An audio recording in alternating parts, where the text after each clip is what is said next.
I gave you my heart. Welcome everyone. Today I am back with a new painting tutorial after a long time, and this painting is going to be a tribute to my favorite painter Bob Ross, and I'm going to paint on the same old 20 by 24 canvas and in oil paints. So let's start off today with a 2-inch brush loaded with a mixture of phthalo blue and titanium white. And you have to use the same old technique of going crisscross on the canvas. As you can see, I'm just throwing the color on the canvas and playing with it. And this is how you have to make large portion of your sky. And you can see at the corners, I am adding a small amount of Prussian blue, which is a little bit darker color than the phthalo blue I have already used. And I do this to bring the eye towards the center of the painting. And before I move on, I would like you to subscribe to my channel if you like my work, like all the videos, comment and share with your friends. And you can see I'm just done with my sky and I'm blending the colors. For blending, you have to just go from right to left and left to right all the way on the canvas to blend your sky, to blend your colors in the sky. And now it's about time to add some clouds. As you can see, I have already added 2 clouds and I'm adding the third one. Just making those simple round strokes with a large amount of titanium white on my brush. If there are some areas in your sky which appear too dark than the rest of the sky, you can just add simple titanium white and make them lighter. Or you can hide them behind your clouds, however you want. And the one thing you have to remember while painting such clouds is that when you are just making those round strokes and painting the front portion of your clouds, you just have to make the round stroke and spread the color on your sky. But at the back side of the cloud, where you can see me working right now, I'm just blending the color of the clouds and the sky so that it appears popping out from the sky. And it's time to add some highlights, and we do it simply by adding the titanium white on the front portion, on the portions of the painting which are close to our light source we have imagined or we have placed. And just by simple tapping technique, I'm adding this white line on the cloud so that it appears a little bit brighter than the rest of the cloud.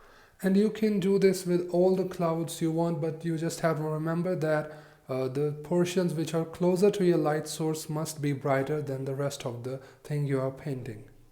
And now with a large 2-inch brush, we just go from bottom to upwards, just making our clouds fluffy. Do this only if you have practiced this thing too much. And now you can see me adding this basic tree line, and this is the portion I will paint the meadow from. And these are the far off trees standing far away from the meadow. And just I'm making this darker and darker. And I'm going to work on these trees later on. I will just increase their height and add a large few trees in there. And you can do this keeping your brushes vertical, your fan brush or your 1-inch brush. Fan brush, I would say, makes things better.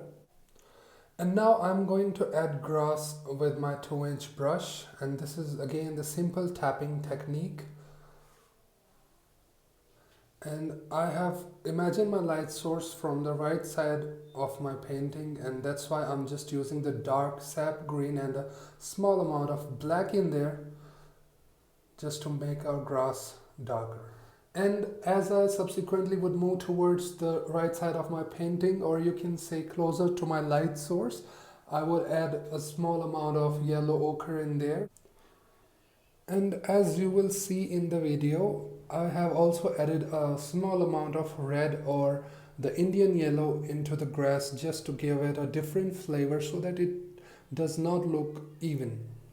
And this is how you have to paint your meadow with the same old tapping technique. And now, in the video, you can see half of my meadow painted, and you can see a large amount of colors in there: yellow, ochre, sap green, red, and Indian yellow. And right now I am painting the final portion of my meadow. This is a mixture of sap green and a lot of yellow ochre loaded on my 2-inch brush. And with the same old tapping technique, I'm just tapping my canvas. My canvas is shaking way too much and I have to hold it on the upper side with my left hand and place the palette on my lap.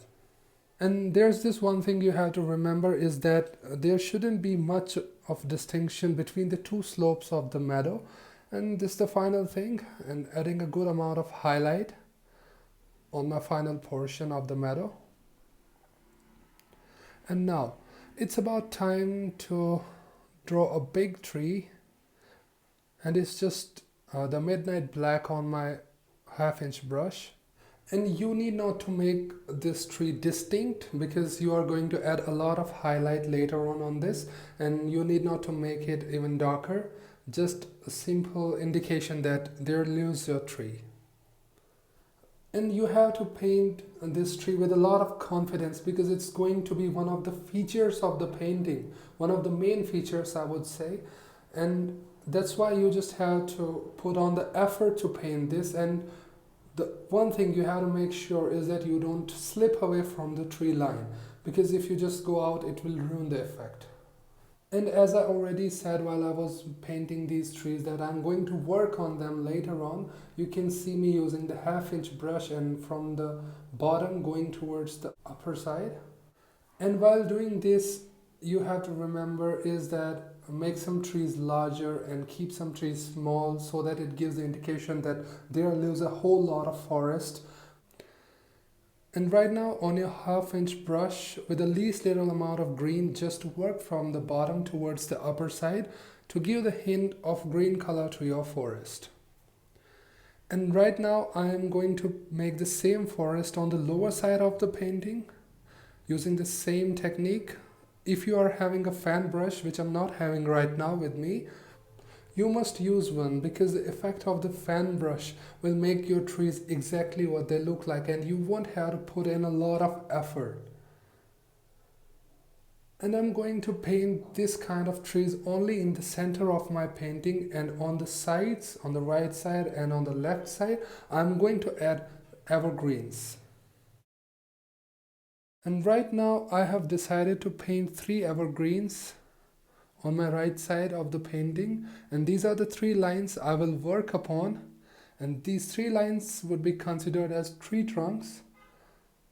And to paint these evergreens you have to make use of the same old tapping technique, but painting these trees requires a lot of practice because you have to make the tree exactly what it looks like.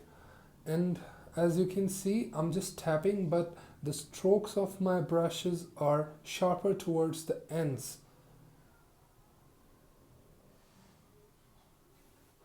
And you have to paint all of your trees identically. There's no different procedure for small trees or large trees. As you may have noticed that there's this little space where I haven't extended the meadow nor painted the forest, and this random idea came in my mind just to add a lake in there that will be seen from behind the trees. And with the palette knife and Van Dyke brown, I'm just painting this edge so that it appears that the meadow ends here and the lake starts. And I have to do this process carefully, making sure I don't ruin my meadow or the lake or the tree. And after doing this on both sides, I'm just applying the highlight, which is a mixture of titanium white and the Van Dyke brown. And I don't have to worry about the edges because I'm going to add the same evergreens as I previously added. And right now you can see I'm just giving these canopies to my trees with the same tapping technique. And if I zoom in, you can see the 2 types of canopies, the one with the black color which will appear at the back of the forest and the others with the green. And I'm just giving the hint of green color to some of them so that it appears a green forest. And I again have this idea to add some large trees, and this is appearing really beautiful. And you can see I haven't added any black color under it, and they are appearing too light because they are receiving a lot of sunlight directly because they stand tall than the other trees. And right now at the bottom, I'm again adding the highlights, the same old technique using the mixture of green and yellow ochre. And this is how you have to paint all your trees, and remember not to kill all the blacks you have already painted. And it's time to add the highlights to our tree, which I said would be the feature of our painting. This tree stands out from the rest of the painting, and you can see with a small amount of titanium white loaded on my palette knife, I'm just touching the front portion because this front portion is going to be considered as closer to light source than the back side. And to paint the back side of the tree, I have added Van Dyke brown and sap green in titanium white and not mixed them properly. And with the same technique, I'm just touching the palette knife from back side to the front side, and remember, don't kill your whites. This is how you have to paint your tree. And there's this one thing, I'm doing it for first time, the scratching with my palette knife between the trees, and it really gives you the appearance of a forest. And you have to scratch from lower portion to upper, not from upper to lower, because you will ruin your painting and your canvas. These scratches are going to give the illusion of multiple tree trunks. And remember one thing, that the scratches on the part which is not close to your eye must be light and broken than the scratches on the part which is close to your eye. And I am towards the final part of my painting, and with a liner brush and a very thin midnight black, I am painting these branches. And there's not a compulsion of painting 3 or 4, you can add as many as you like. And at the end, I'm going to attach the picture of the complete painting. And again, if you like my work, please like, comment, share with your friends and all who are interested in arts, and subscribe to my channel. And thank you so much for being here with me.